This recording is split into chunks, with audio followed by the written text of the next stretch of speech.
mboka ngo mokengeli Léopard.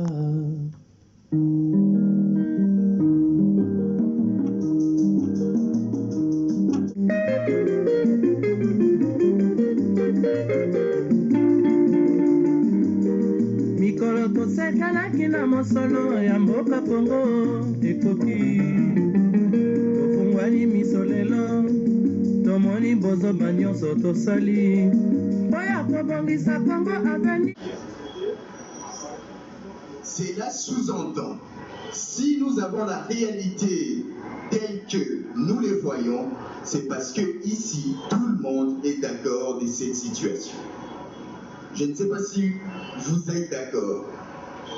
Parce que si on se base de la définition, dans laquelle les sociales, c'est d'abord une société dans laquelle on s'est défini et on définit ensemble les règles dans lesquelles on va s'organiser. Alors si l'organisation est telle que nous le percevons, cela sous-entend qu'on a été d'accord ou pas, complice, ou encore pire, c'est-à-dire on a observé sans rien faire.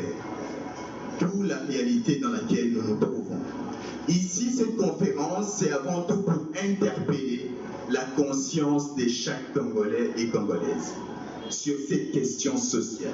Parce que la question sociale déjà est erronée de le base. On prend la question sociale comme étant une faveur, alors que la question sociale est loin de l'être. Premièrement, c'est juste qu'on n'a pas le temps de pouvoir décortiquer tous les références scientifiques, mais on va quand même essayer de les paraphraser. Au moment où la République démocratique du Congo a accepté de ratifier la Convention internationale des droits humains, en ce moment-là, il a accepté que les Congolais et les Congolaises vivent selon la dignité et avant tout universelle. Parce que parfois on se réfugie pour des hommes et des femmes congolaises comme étant la norme culturelle. Mais la dignité humaine est avant tout universelle. Dans ce sens, nous devons comprendre une chose. Un droit n'est qu'un droit que si on sait les revendiquer. Alors la question sociale n'est pas marginale comme j'ai pu l'entendre. La question sociale est d'ailleurs le centre. Si on peut prendre l'appareil étatique, on va prendre le gouvernement. On a plusieurs ministères. Tous ces ministères-là sont censés répondre à cette question sociale. La question sociale se trouve au centre. Mais pour répondre à cette question, on va utiliser l'économie pour stabiliser la monnaie. On va utiliser la santé pour que les gens puissent vivre dignement. On va utiliser toutes ces branches-là. On va utiliser même l'appareil judiciaire pour veiller à cette justice sociale. Donc, tout cet appareil étatique doit normalement être au service de cette question sociale. Mais dans nos conseils d'État, dans des histoires purement politiques, même si je ne les suis pas, on voit que cette question sociale est ignorée. Pourtant, en réglant cette question sociale, on règle tous les maux en même temps. Si on veut régler, parce que j'ai pu observer aussi le phénomène Poluna, on est vraiment interpellé pour savoir que cette question sociale n'est pas marginale. Ce n'est pas une question qui doit être délaissée ou encore pire, être juste sur le coup. Mais ça doit être une question qui doit être maintenant la responsabilité pour bénéficier à chaque Congolais. La situation dans laquelle on se situe, il faut d'abord voir qu'est-ce qui devait être pour comprendre ce qui n'y est pas. C'est comme la médecine, pour savoir l'anomalie, il faut d'abord comprendre le fonctionnement normal. Et par rapport à ça, si on prend en Belgique, on va faire ça brièvement, faute de temps.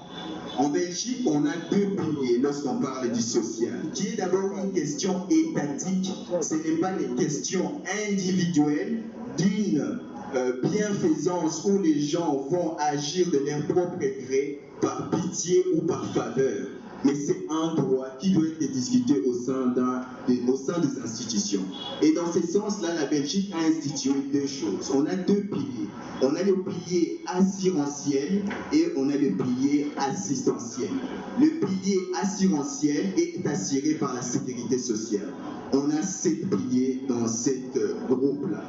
Et de l'autre côté, on a l'aide sociale, qui est l'aspect assistentiel de la question sociale. Et là, on a le centre public d'aide sociale. La différence entre les deux, la sécurité sociale s'occupe de travailleurs qui, durant leur travail, contribuent afin de se prévenir de l'insécurité sociale telle que la maladie, le chômage, ainsi de suite. Mais dans la réalité, cette question sociale est d'abord beaucoup plus importante pour des gens qui n'ont ni travail ni ressources. C'est là nos manquements. En Belgique, on a le centre public d'aide sociale qui répond à cette question pour des gens qui ne travaillent pas et qui n'ont pas de revenus. C'est d'abord une question qui est une responsabilité de l'État de garantir ce qu'on a déjà évoqué au début, la dignité humaine. Mais pour qu'une personne puisse vivre dignement, il fallait qu'une personne puisse avoir des revenus pour subvenir à ses besoins. C'est ça nos manquements premièrement. Si on fait des statistiques, et c'est là qu'on voit l'importance de cet aspect assistentiel qui s'exprime par le centre public d'aide sociale, qui va répondre à une nécessité pour des gens qui ne travaillent pas et leur donner un revenu afin de leur permettre de vivre selon la dignité humaine et être en accord avec la ratification du droit international, des droits humains en bref. Donc c'est là l'importance de comprendre que faire du social, ce n'est pas une question individuelle ou désintéressée des individus. C'est une question qui doit être vue d'une manière holistique dans toute sa globalité.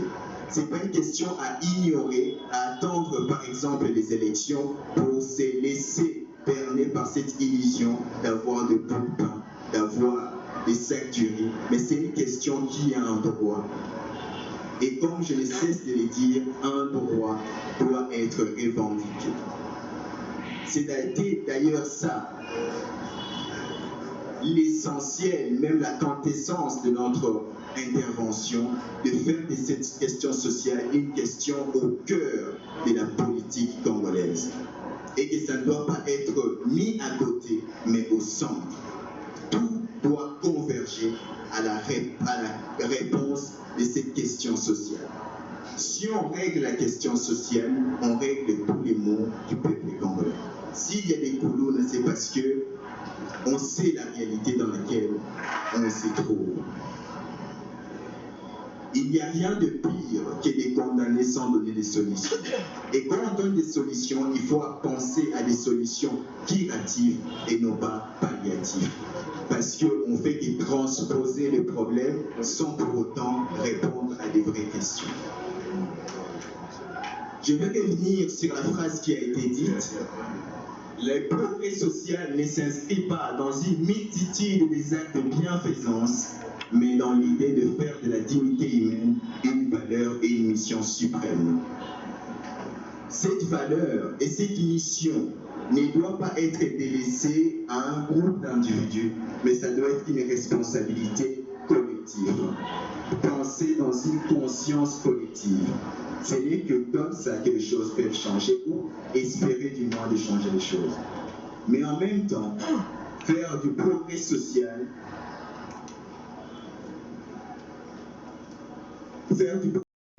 Merci beaucoup, M. Dali.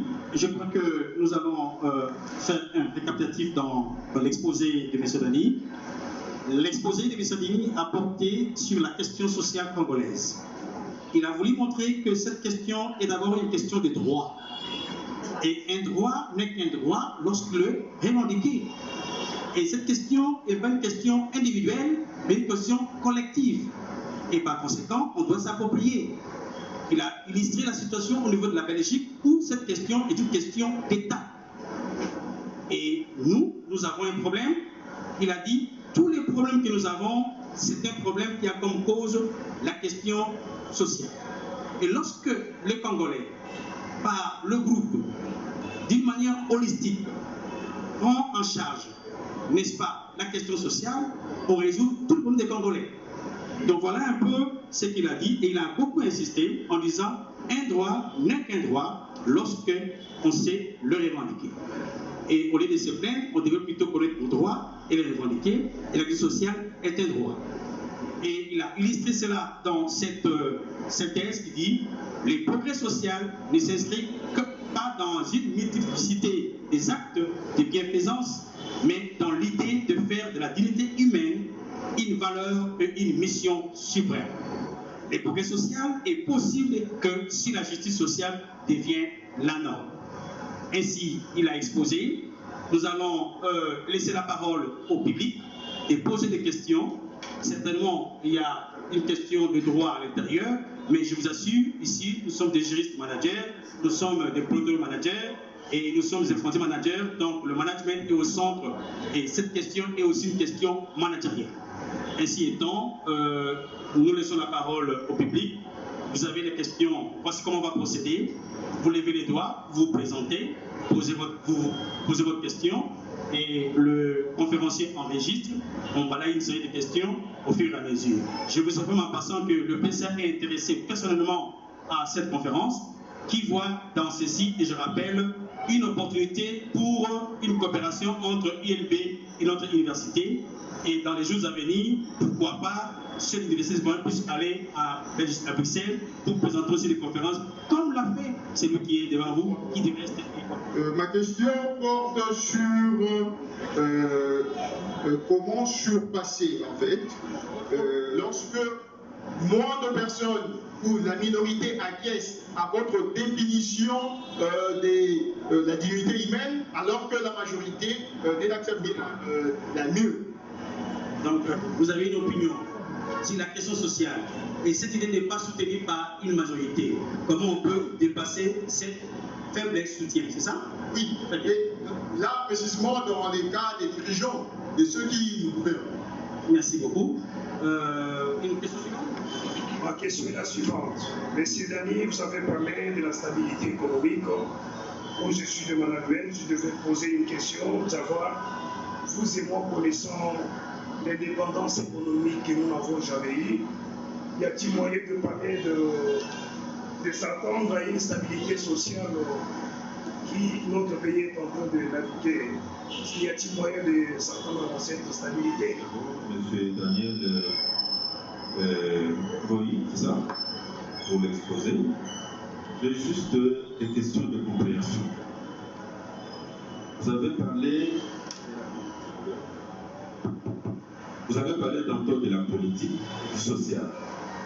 Alors, de manière pratique, si nous prenons la politique comme un ensemble, le social comme un autre ensemble, qu'est-ce qui englobe l'un?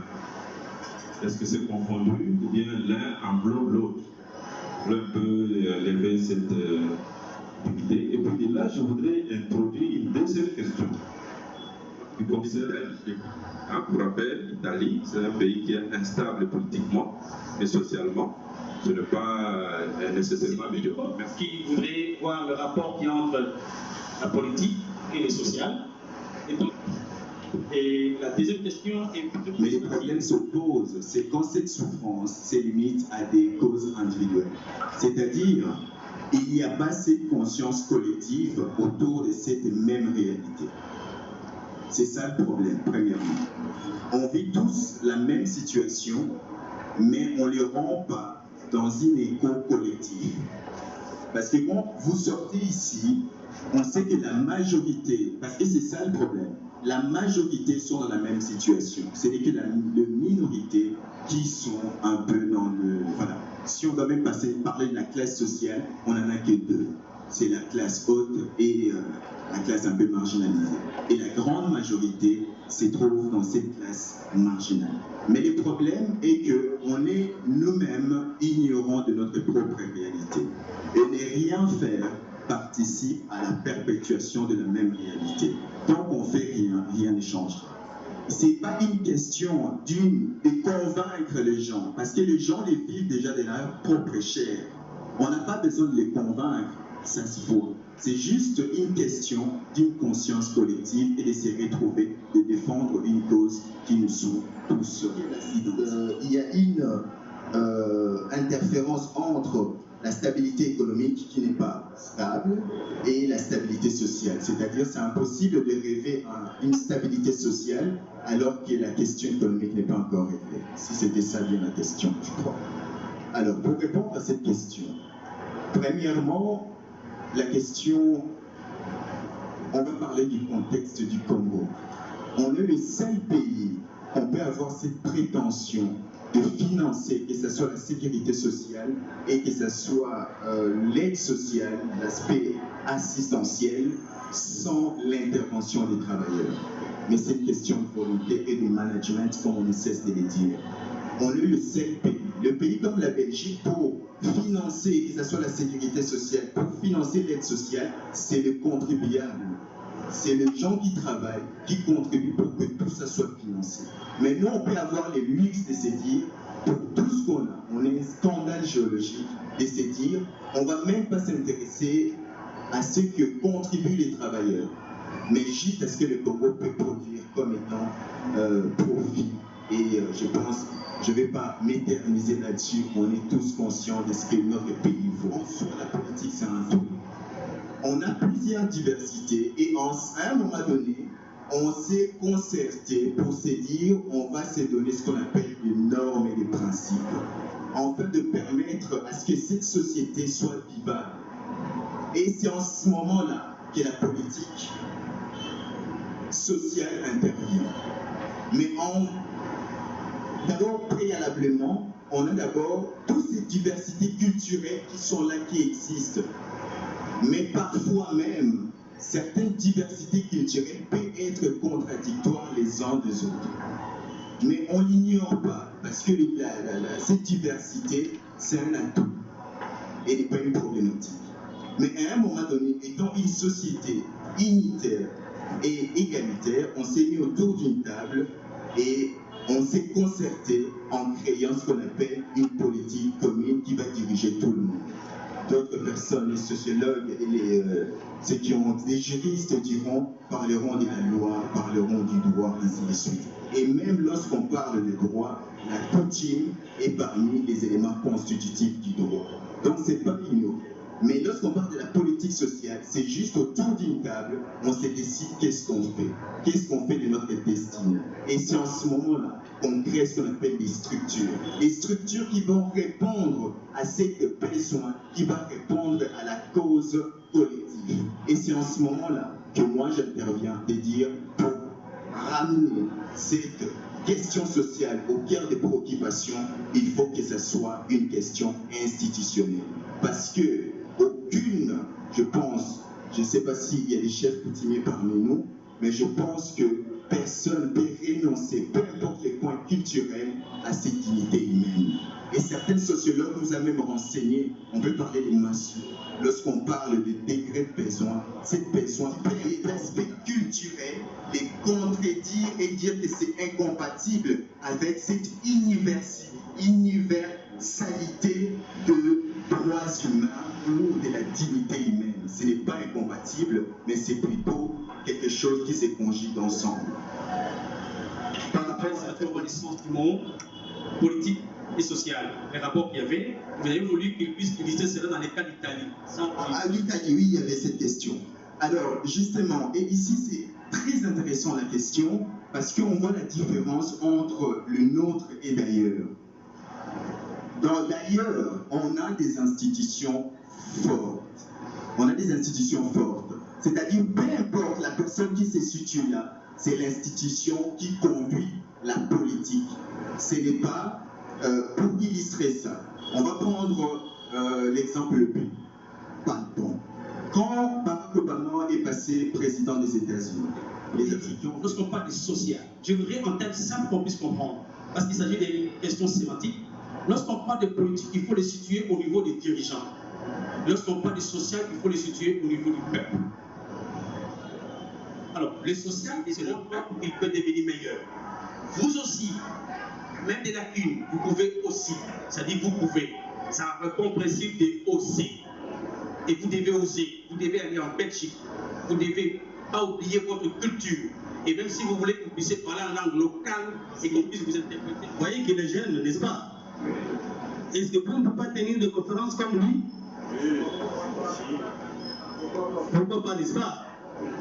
Or là, j'ai ces blancs, je crois qu'il faut exprimer. Alors moi, en tant que doyen, je veux voir des jeunes gens, vous tous ici, passer des fois comme il le fait. Comme il le fait. N'est-ce pas? Ok. Alors, je vous félicite pour ça, pour votre conférence. Vous êtes jeunes et nous avons besoin de la jeunesse pour pouvoir prendre la relève parce que nous, demain, Dieu peut nous retirer, n'est-ce pas? Alors, je suis docteur en management et droit de l'homme. La question sociale que vous avez venu d'évoquer ici, elle est fondamentale. Vous avez fait allusion aux droits de l'homme. Et là, droits civils et politiques, deuxième génération, droits économiques, sociaux et culturels, troisième génération, droits de développement collectif, quatrième génération, droits de catégorie. Alors, les 5 là, moi je les ai classés comme droits de l'homme de dépenses. Il faut dépenser pour arriver à faire respecter ces droits. Mais de l'autre côté, il faut des moyens pour arriver à supporter ces dépenses-là. J'ai ajouté alors une 6e catégorie, c'est droit de la fiscalité et parafiscalité participative. Droit de la fiscalité et parafiscalité participative. Pourquoi j'ai ajouté ça? Parce que les 5 réforme de Pémudian Astrid, question qui concerne l'implantation en FDC. J'ai suivi souvent, vous êtes assistant social. Quelles mesures ou les mécanismes qu'on peut utiliser dans notre pays pour éviter l'événement des Kounouma?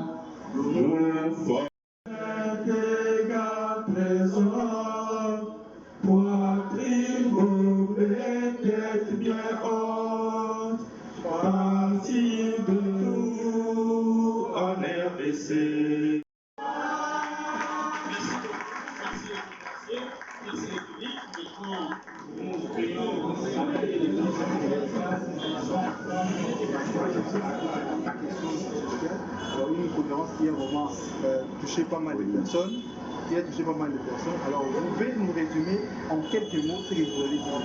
Alors ici, on a une préoccupation avec un mouvement collectif, c'est un peu erroné. On s'est rendu compte dans la réalité que c'est une question qui est ignorée et erronée. C'est une conception avant tout un droit. Et un droit, pour que ce soit un droit, ça doit être quelque chose qu'on sait les revendiquer. Mais on ne peut pas revendiquer quelque chose qu'on ignore. C'est la raison pour laquelle notre question sociale dans la société congolaise. Et on a eu plusieurs échanges avec les étudiants et les professeurs et on est atterri à une conclusion, à savoir que cette question de bienfaisance qui sont les actes individuels, mais c'est une question qui doit être vue, réglée et conçue dans une dimension institutionnelle. Ok, merci beaucoup. Alors, une dernière question. Qu'est-ce que vous allez dire à propos de cette université? Alors, je ne peux que saluer cette initiative et parce que la science doit se partager. Et cela s'est montré dans l'intervention de chaque étudiant, mais aussi professeur. Parce que chaque question qu'on a pu révéler, c'était existentiel. On a vu la guerre ici. Et comme on dit, je salue d'abord tous les responsables de cet corps académique pour cette opportunité, mais aussi pour le travail. C'est vraiment des héros dans l'ombre. Ce qu'ils sont en train de faire dans cette université, c'est investir dans la vie. Merci beaucoup.